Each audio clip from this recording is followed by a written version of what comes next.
Hi everyone, Radhe Radhe, जय हिंद, वंदे मातरम। कैसे उम्मीद करता हूँ आप सभी अच्छे होंगे। आज मैं प्रूफ के साथ आपको दिखाने वाला हूँ कि जो मैंने पढ़ाया था वही आया, सारे प्रश्न वही आए। ये जो है पेपर पूरा मैं हल करके आपको दिखाऊंगा, तो बताऊंगा कि मैं प्रूफ के साथ आपको दिखाने वाला हूँ कि जो भी पेपर था वो मेरे ही दो मॉडल पेपर जो मैंने कराए हैं उन्हीं मॉडल पेपर से आया हुआ है। तो आप प्रूफ के साथ देख भी सकते हो, और हमारे दो मॉडल मैंने जो पढ़ाए हैं वो भी आप जाकर देख लेना, पूरा का पूरा यही मिल जाएगा। तो देखो, उपखंड भाग 1 है। इसमें क्या हो गया, बोला गया है कि अवतल दर्पण के सम्मुख ध्रुव और फोकस के बीच स्थित वस्तु का प्रतिबिंब बनता है। वस्तु का प्रतिबिंब कैसा बनता है तो ये आपको बताना है। हमने क्या बताया था, हमेशा याद रखना, जब आपका दर्पण कौन सा अवतल हो तो जो आपका प्रतिबिंब सीधा और आभासी बड़ा बनता है, ठीक है ना। जब कहाँ रखी हो वस्तु, वस्तु रखी हो ध्रुव और फोकस के बीच, तो इसका जो आंसर हो जाता है आपका ऑप्शन नंबर बी। ये बिल्कुल करेक्ट आंसर है, जाके देख लेना, मैंने ऐसे ही आपको समझाया है। इसके बाद दूसरा प्रश्न, दूरदृष्टि दोष के निवारण में कौन सा लेंस प्रयोग होता है। हमने बताया था आपको उत्तल लेंस प्रयोग होता है, बताया नहीं बताया था हमने। कहा देखो, एक होता है आपका निकट दृष्टि दोष। निकट में क्या होता है, जिसमें ज़्यादा अक्षर उसमें ज़्यादा, ठीक है। तो वही ट्रिक मैंने बताई थी, जिसमें ज़्यादा अक्षर प्रयोग होंगे उसमें ज़्यादा अक्षर वाला लेंस प्रयोग करते हैं। ये तो ट्रिक बताई थी, बोलो जी सर, यही बताई थी आपने। इसके बाद ये एक लेंस से 0.2 मीटर दूर रखी वस्तु के आभासी प्रतिबिंब का आवर्धन इतना है, ये लेंस होगा। ये लेंस कौन सा होगा, ये लेंस एक ही कंडीशन थी, तो ये लेंस कौन सा होगा, आपका जो फोकस दूरी आएगी वो 0.2 मीटर आएगी। तो कौन सा लेंस था आपका, अवतल लेंस था। ये वाली चीज़ हमेशा याद रखना कि क्या है, आभासी प्रतिबिंब है। प्रतिबिंब कैसा है, आभासी है। कौन सा लेंस प्रयोग करेंगे आप लोग, अवतल लेंस। क्लियर हो गया। चलो तीसरा कौन सा, अवतल लेंस। इसके बाद मैंने आपको जब बताया था कि जब श्वेत प्रकाश प्रिज्म से गुजरता है तो प्रिज्म के आधार की अधिकतम झुकी प्रकाश की किरण का रंग होता है, यानी जो सबसे अधिक झुकी होती है। आपको मैंने एक फॉर्मूला बताया था, बीब GYOR। अधिकतम झुकी कौन सी होती है, तो यही तो होती है आपकी रेड। तो ऑप्शन नंबर बी आपका बिल्कुल करेक्ट आंसर है। हो गया नहीं हो गया। इसके बाद R1 R2 प्रतिरोधों को दो समांतर क्रम में जोड़े जाते हैं, इनका तुल्य प्रतिरोध बताओ। यार समांतर क्रम में जोड़ोगे तो क्या हो जाएगा, ये R1 और प्लस R2, अगर इनका लासा लोगे तो 1/R क्या हो जाएगा, लासा। R1 R2 हो जाएगा लासा, होगा नहीं होगा। यहाँ क्या हो जाएगा, R1 प्लस R2। तो तिरछी गुणा करोगे तो क्या हो जाएगा, ये वाला हो जाएगा आपका ऑप्शन नंबर सी। R1 गुणा R2 जो है ऊपर पहुँच जाएगी, तिरछी गुणा करोगे। होगा नहीं होगा दोस्तों, बताओ, आप बताओ, बिल्कुल करेक्ट आंसर बताना है। हो गया नहीं, पूरा हो गया। ये इसके साथ गुणा में जाएगा, ठीक है, तो ये वाला आ जाएगा नीचे। क्लियर हो गया। इसके बाद मैंने आपको चिल्ला चिल्ला के बताया था कि बिजली के बल्ब का तंतु का बना होता है, किसका बना होता है, टंगस्टन का बना होता है। मैंने आपको चिल्ला चिल्ला के बताया था। विद्युत सेल में प्रतिरोध का रूपांतरण होता है तो रासायनिक ऊर्जा का विद्युत ऊर्जा में। आप सभी जानते हो, आपने सेल में देखा होगा, सेल में क्या होता है, एक तरफ बढ़ा रहता है गाढ़ा गाढ़ा, ठीक है। तो वो क्या होता है, एक रासायनिक पदार्थ होता है, एक रासायनिक द्रव्य होता है। जैसे आपने बैटरी में देखा होगा तेजाब, ठीक है, तो वो क्या करता है, रासायनिक ऊर्जा को विद्युत ऊर्जा में बदल देता है। Clear answer. इसके बाद 8वां, रासायनिक अभिक्रिया ये है और ये है, इसमें बाई बतानी क्या है। अब यहाँ ध्यान से देखो, यहाँ क्या है आपका SO4 है, यहाँ कहीं है, तो यहाँ का सीधे सीधे आंसर हो जाता है SO2। हो जाता नहीं हो जाता, क्लियर हो गया बस। इसके बाद निम्नलिखित में कौन सा अम्लीय लवण है। अम्लीय की पहचान क्या बताए, जिसमें H पॉजिटिव आयन हो वही अम्लीय है। तो किसमें है आपका ऑप्शन नंबर बी, इसी में तो है दोस्तों। इसके बाद मैंने बताया था आपको मोट मुक्ता होता है, तो मेट मुक्ता होता है C2S तथा FeS, यानी कापर सल्फर, ठीक है, और आपका फेरस सल्फर। बस यही तो बताया था मैंने। इसके बाद निम्नलिखित रासायनिक समीकरणों को पूरा कीजिए। अरे हमने क्या होता है, जब भी आप PCl5 से क्रिया कराओ तो उसके आखिर में ये होना चाहिए था, OOH होना चाहिए था। तो कौन सी है, तो ऑप्शन नंबर ये है, ऑप्शन नंबर बी। हो गया। उभयधर्मी ऑक्साइड में क्या बताया था, हमने उभयधर्मी आपको बताया था, ठीक है, हमने ट्रिक बताई थी, ठीक है, जनसनकी मंगल, ठीक है। तो क्या था आपका, ठीक है, तो ये अलग है, तो यही है आपका। बस क्लियर हो गया। उभयधर्मी ऑक्साइड, अरे उभयधर्मी ऑक्साइड यही तो होते हैं जिसमें क्या हो, धातु और अधातु की क्रिया होकर जो बने वही कहलाते हैं आपके। क्लियर हो गया। चलो प्रोपेन का सूत्र लो, जिसमें 3 कार्बन हो भाई प्रोपेन होता था, ये तो मैंने बताया, बस आराम से आपने कर दिया, ज़्यादा देर लगी बिल्कुल नहीं। मैंने जैसे बताया था बस वैसे ही आप करते चले गए, हो गए। तो अगर आपने पूरा पढ़ा होगा तो अच्छे से क्लियर करा। ये देखो, मैंने कल ही कहा था कि हाइड्रा में प्रजनन होता है, किसके द्वारा होता है, मुकुलन के द्वारा होता है। बस हमने बताया था कि मुकुलन, हाइड्रा में प्रजनन होता है मुकुलन द्वारा, यही तो बताया था मैंने, बस आराम से हो गया। इसका पायरुवेट के विखंडन की प्रक्रिया संपन्न होती है, कहाँ संपन्न होती है? वो माइटोकॉन्ड्रिया में होती है संपन्न। ठीक है, ठीक है ना। पूरी मतलब खत्म कहाँ होती है? संपन्न मतलब क्या होता है? खत्म कहाँ होती है? शुरुआत तो आपकी कोशिका द्रव्य में होती है, लेकिन खत्म कहाँ होती है? माइटोकॉन्ड्रिया में। यही चीज मैंने बताई थी। इसके बाद मनुष्य में वक्र किस तंत्र संबंधित? अरे किडनी, किडनी किससे संबंधित है आपकी? ये बताओ, किडनी किससे संबंधित है? उत्सर्जी तंत्र है पदार्थ है। अरे किडनी कैसा तंत्र है आपका? उत्सर्जी है, तो उत्सर्जने का काम करेगा आपका वक्र। समझ में आ गया। इसके बाद मेंडल ने प्रारंभिक शिक्षा कहाँ प्राप्त की थी? मैंने आपको कई बार बताया था। मेंडल ने प्रारंभिक शिक्षा अपने गिरजाघर में प्राप्त की थी।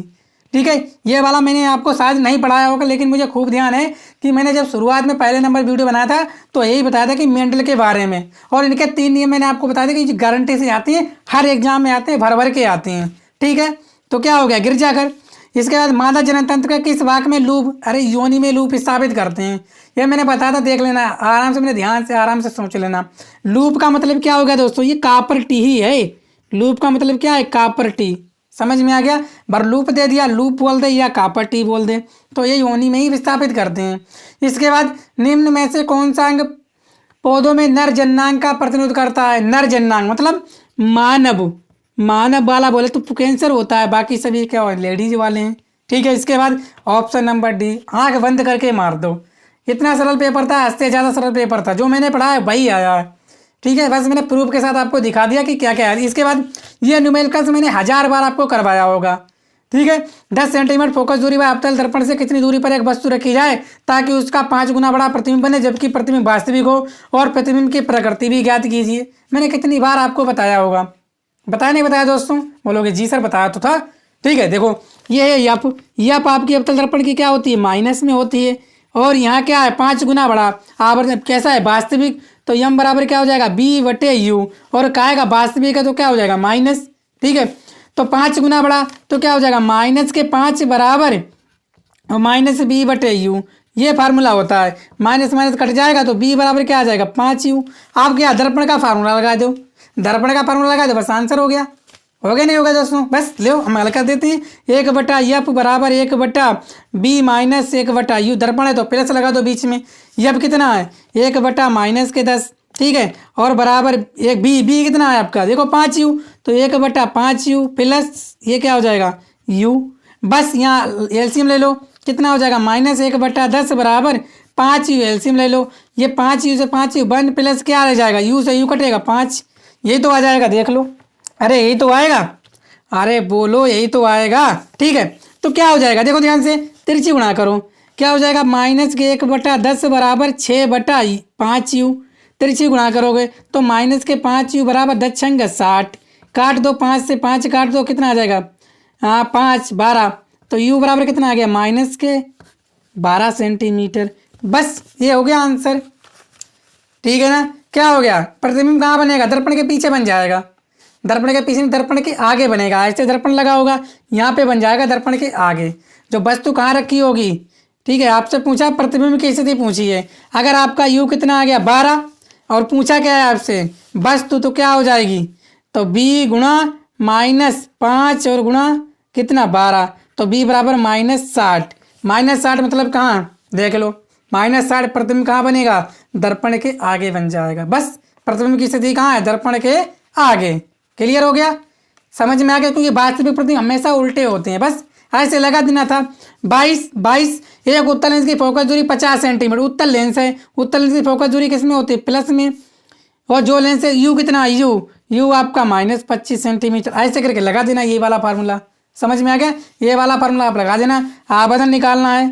आवर्धन क्या हो जाएगा? यम बराबर बी बटे यू। बस आराम से आंसर आ जाता। इसके बाद 2 ओम 3 ओम 5 ओम के प्रतिरोधों को श्रेणी क्रम में जोड़ा गया है। यदि संयोजन के दोनों सिरों का वोल्ट इतना है, ठीक है, विमांतर लगा है, ठीक है, तो प्रत्येक प्रतिरोध के सिरों के बीच विमांतर ले यार, क्या सवाल है लो।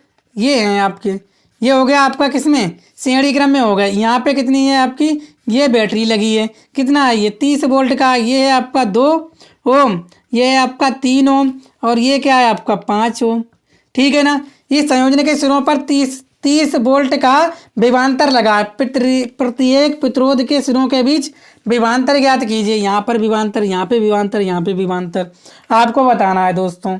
तो विभवांतर कैसे निकालोगे? अरे विभवांतर ऐसे निकालोगे, बी बराबर आई आर, ऐसे तो निकालोगे।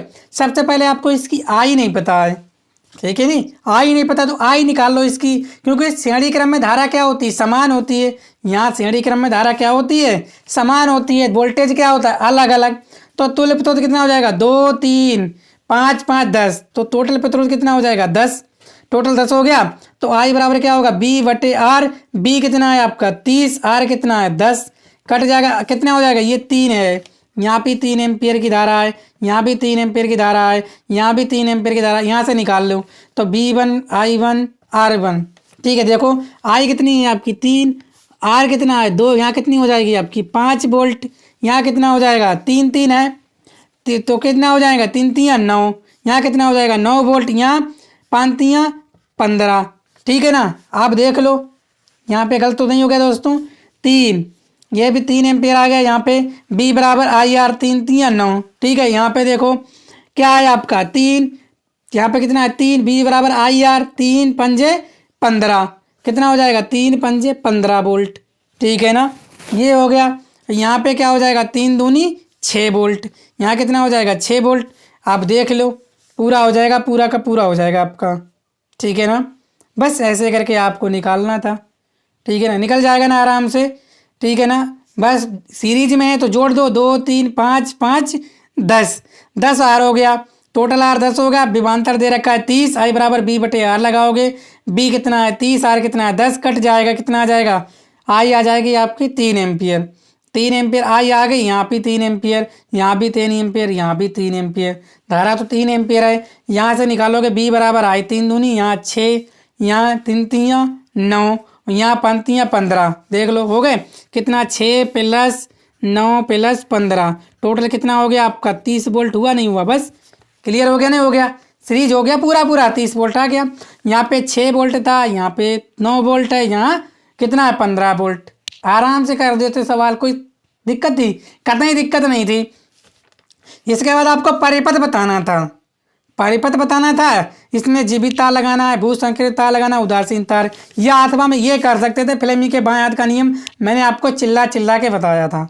ठीक है ना, इसके बाद लेड नाइट्रेट को गर्म करते हैं। यार कितना सरल है। उपभाग 2, लेड नाइट्रेट को गर्म करते हैं। कर दो, क्या होता है? PvNO3 का होल ट्वाइस गर्म कर दो, क्या बन जाएगा आपका? PvO+। और क्या बनेगा आपका दोस्तों? देख लो यहीं से सब कुछ बन जाएगा।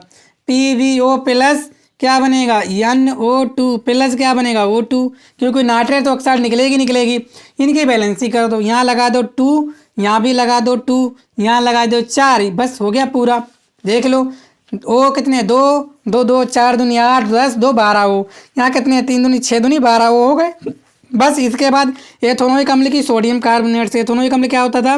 CH3COOH+ सोडियम कार्बोनेट Na2CO3, क्या बन जाएगा? देखो CH3COONA। इसके बाद बन गया, यहाँ बन गया नहीं बन गया? पूरा पूरा। बस अब क्या क्या बचा वो लिख दो। आपका बचा H2O + CO2। बस बन गया नहीं बन गया? H2O CO2। बस यहाँ पे बैलेंसिंग कर दो, यहाँ 2 लगा दो, यहाँ 2 लगा दो, क्योंकि 2Na हो जाएंगे। बस क्लियर हो गया। जिंक की सिल्वर नाइट्रेट से क्रिया, जिंक की सिल्वर नाइट्रेट से, जिंक क्या होता है? Zn प्लस क्या हो जाएगा? AgNO3। यही तो है, अरे यही तो है। बस हो गया। क्या बन जाएगा आपका? ये बन जाएगा आपका ZnNO3 का होल ट्वाइस और प्लस 2Ag, क्योंकि 2Ag तो यहाँ पे भी 2 लगाना पड़ेगा। हो गया क्लियर? बस बन गया आपका। ऐसे कर देते। सोडियम सल्फेट विलयन की बेरियम क्लोराइड से क्रिया, sodium sulphate Na2SO4 plus barium chloride BaCl2। बस क्या हो जाएगा? NaCl, यानी 2 हैं तो 2 प्लस BaSO4। बस ऐसे करके आप बना देते। कोई दिक्कत? बस कोई दिक्कत नहीं थी, जो मैंने पढ़ाया है वही आया है। इसके बाद संक्षिप्त टिप्पणी लिखनी थी। सजातीय श्रेणी, जिसमें क्या होता है? CH2 का अंतर, कार्बन की सर्वोत्तम की प्रकृति। ठीक है ना, मतलब C की पूरी। ठीक है ना, ये वाला। इसके बाद अरे ये कर दो, IPAC नाम क्या हो जाएगा? एथेनोइक अम्ल। मैंने कल ही बताया था, देख लो आप, मेरे मॉडल देख लेना आप। ये क्या हो जाएगा, 1 2 3, 3 कार्बन क्या हो जाएगा, क्लोरो और प्रोपेन। लो ये हो गया। इसके बाद ये क्या है, ये हो जाएगा आपका मेथेट एथाइन। बस आईयूपीएसी नाम हो गए। साबुन क्या है, अरे मैंने बताया था, साबुन कल बताया था दोस्तों। अगर मैं बताऊं तो आपको प्रूफ भी दिखा सकता हूं अभी। अगर आप कमेंट बॉक्स में मत देखना, मेरा मॉडल देखने हैं 2 जो मैंने कल कराए थे, परसों कराए थे, और ठीक है 2 कराए थे, दोनों में ये सब प्रश्न देखने को मिले। उष्मा छेपी, उष्मा शोषी। उष्मा छेपी में क्या होता है, उष्मा अंदर जाती है। उष्मा शोषी, उष्मा छेपी में उष्मा कहाँ जाती है आपकी, बाहर। और उष्मा शोषी में कहाँ जाती है, अंदर। बस। पीएच मान, पीएच मान क्या है, इसका हाइड्रोजन सांद्रता से क्या संबंध है, अरे पीएच बराबर -log10। ठीक है, यही तो है, पीएच बराबर -log10, यही तो है संबंध। ठीक है, और H पॉजिटिव। बस हो गया। खनिज तथा अयस्क में अंतर, कितना सरल सा। इसके बाद भोजन के पाचन में क्या है, ओजोन परत, स्वयं पर परागण, परिवहन नियोजन की किन्हीं 2 विधियों का, परिवहन नियोजन किन्हीं 2 स्थायी विधि, नसबंदी नलबंदी। वही है, पुरुषों में होती है नलबंदी, महिलाओं में होती है नसबंदी। किन्हीं 2 पादप हार्मोन के नाम, एसिटिक अम्ल है कि नहीं, 2 पादप हार्मोन, क्या पादप हार्मोन हमने आपको 2 बताए थे, ठीक है ना। क्या क्या बताए थे, एक होता है आपका ये वाला CH3COOH एसोनोइक, और एक होता है आपका एसविक। यही सब पादप हार्मोन होते हैं, है कि नहीं। 2 पादप हार्मोन बताने थे, उनके कार्य बता देने थे। ठीक है, चलो इसके बाद पौधों की रंध्रों, ये मैंने नहीं बताया था दोस्तों, झूठ नहीं बोल रहा हूँ, ये बताया था मेंडल के आनुवंशिकता के नियम। ठीक है, पूरा का पूरा पेपर मेरी क्लास से आया है। ठीक है ना दोस्तों, मेरे जितने मॉडल है, फिर मैं अंग्रेजी का आपके लिए लेकर आऊँगा, 3 मॉडल पेपर लेके आऊँगा, 3, उन तीनों को आप रट लेना। 100% इनसे बाहर आपको प्रश्न देखने को नहीं मिलेगा। ठीक है, वीडियो को शेयर करना, चैनल पर सब्सक्राइब भी जरूर कर लेना। ठीक है, थैंक यू।